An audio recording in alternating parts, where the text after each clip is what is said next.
khỏe tổng tiến à, nhà tổng tiến à, đây chị ơi, cảm ơn em ơi. Đây, anh cho sức khỏe cả nhà. Đây là tổng tiến. Đúng rồi, tí cầm đây.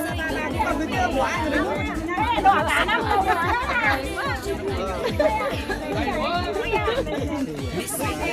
Con ai không ạ? Đây nhỏ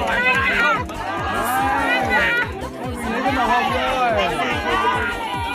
Màu hồng nào?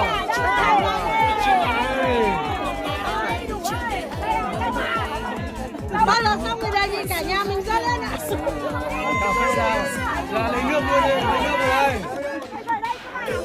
Rất nhiều. Con chuẩn bị hết à? Là anh à? Rất nhiều.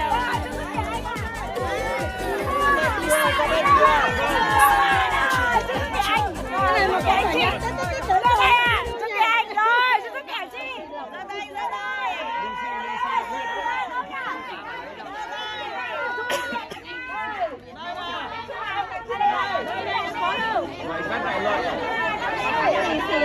Lì xì. Đây. Lì xì luôn. Tí em lấy lì xì đây có. Lòng rất nhiều.